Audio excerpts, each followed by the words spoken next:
Is calisthenics the secret behind all these incredible aesthetic ripped physiques, or is there more to the story? So you'll jump online and you'll see all these crazy physiques in like fitness FAQs, Ian Barnsdale, Max True, and it's these guys who have really solid lean muscle mass and they're also incredibly aesthetic and incredibly ripped. Is it the calisthenics training that's creating these physiques? You see it all the time, all these very strong athletes who are incredibly good at calisthenics. They're also very aesthetic and very ripped. So is it the calisthenics training that's creating that, or is there something else at play that's happening? I guess the rationale kind of makes sense. Everyone thinks that because you're training a lot of functional movements, your core is always engaged, it's very compound in nature, so a lot of muscle groups are always being worked, that you would somehow create this very muscular, lean aesthetic physique. So is that the case? Is that truly what's happening? To be honest with you, I thought that for many years, especially when growing up in a young age, seeing a lot of these athletes online. I thought, yeah, calisthenics, functional movements, always targeting the core. That's why you get so ripped.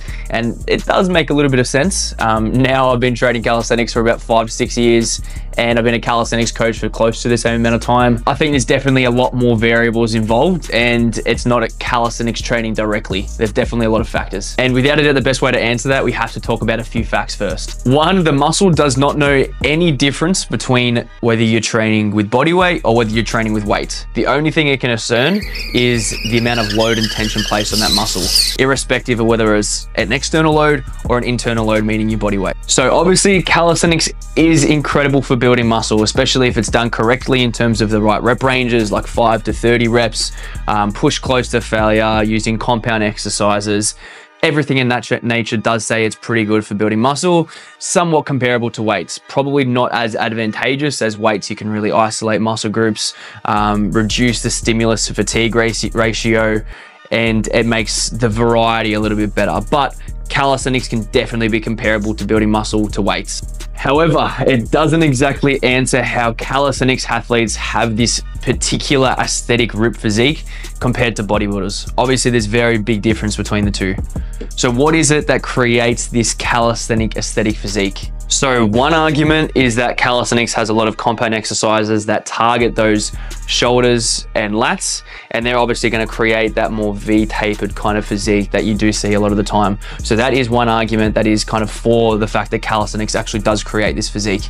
But I would say there is a lot more to this argument. And there's actually 2 reasons that probably sum up 95% of why calisthenics athletes have this particular type of physique. The very first reason is that if you train calisthenics, it is simply going to be advantageous to be as light as absolute possible. And this is actually different to every other strength type athlete.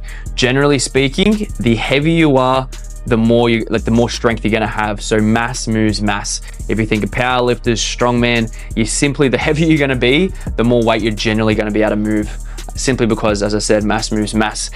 Calisthenics, however, is the only exception. Since we're using our body weight, the lighter you are, the easier that exercise is simply going to be. So when you see all these athletes, the reason why they are so aesthetic looking and they're so lean and light is simply because they have to be, or it's just going to be easier if they actually are, so they're more likely to be. So if you want to do all these crazy exercises like handstand push-ups and full planches, full planche push-ups, you are going to want to be as light as possible, and it's just going to mean you're just getting so lean.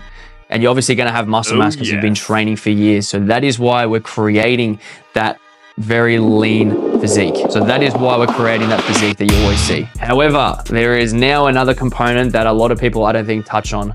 And the second reason is the same reason why you see a lot of swimmers who have incredibly broad shoulders.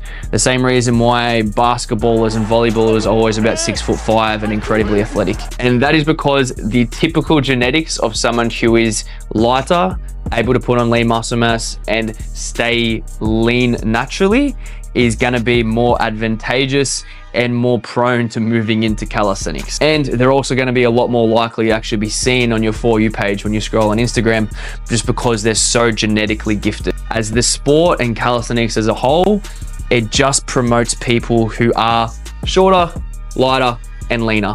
And that's simply just the genetic favorability. And you'll see that with absolutely every single sport. And I'm not trying to tell people to not train calisthenics. I think it is the most motivating, enjoyable, and long-term gratifying way to train by absolute far. It is the best way to train. And I'm obviously heavily biased because I train it. But all I'm saying is that you are not going to look like these elite athletes simply by purely only training calisthenics. There's a lot of diet involved. There's a lot of genetics involved. And obviously it just simply does take time. So yes, calisthenics is great at building lean muscle. Yes, they're compound lifts. They're always targeting your core. They're very functional. So you're going to build a pretty well sculpted physique. But diet plays a huge role, genetics plays a huge role, and then obviously overall consistency and recovery. So there are a lot of factors. It is not just the fact that you train calisthenics, you're gonna look like this. So most importantly, if you want my advice to build your best possible physique with calisthenics, it's train fucking hard, eat enough protein, depending on where your kind of weight is at in terms of body composition, either be in a calorie deficit or a calorie surplus. Just manage your calories correctly for where you're at, and just be consistent and sleep well, and I promise you will build your best possible physique. Just keep getting stronger, keep enjoying the training, and you'll get there without a doubt. But just obviously be aware there are a lot of genetical factors involved, but that's with absolutely everything. I'm sure we all know that. If you do need more advice and you want a lot of more guidance, jump in my free calisthenics community. Absolute game changer. We walk through all of the 10 fundamentals to actually get there, and you get support and guidance along the way, and you meet a lot of like-minded individuals too. So jump in there, like, subscribe, whatever it is, all the rest of it, and I'll see you in the next one.